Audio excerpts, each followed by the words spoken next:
Hej, mit navn er Rabia, og jeg har en drøm. Jeg har en drøm om, at vi en dag kan blive bedre til at passe på vores miljø. Vi smider rigtig meget skrald ud. Hver dag.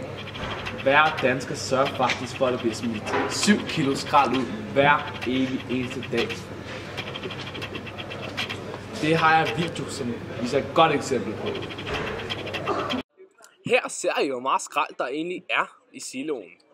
Det er dette skrald, som vi mennesker smider ud til hverdagen. Ja.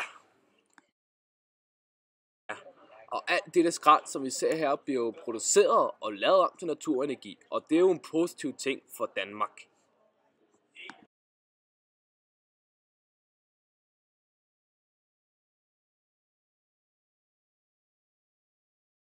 Det var et meget godt eksempel, ikke sandt?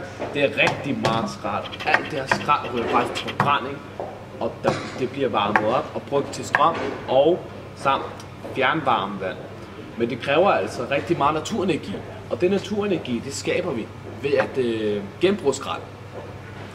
Som vi for eksempel ser i mange eksempler, som foregår i de forskellige pladser rundt i landet.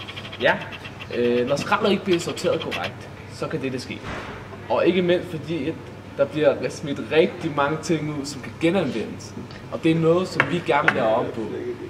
Det synes vi er et kritisk problem. Jeg har lige været nede i den lokale genbrugsbutik Røde Kors, som vi jo alt sammen elsker. Og der købte jeg sådan en her for blot en blad femmer. Og altså, det har jeg så tænkt mig at udvikle i løbet af de næste par minutter.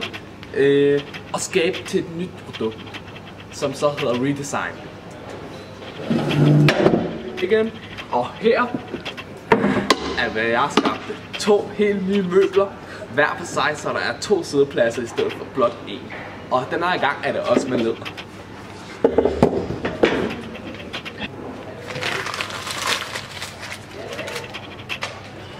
Ja.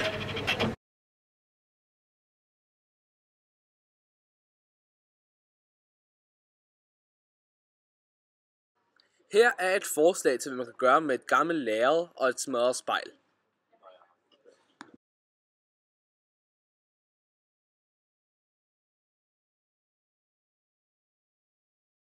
Genbrug gør verden og din fremtid til bedre sted. Vi elsker genbrug.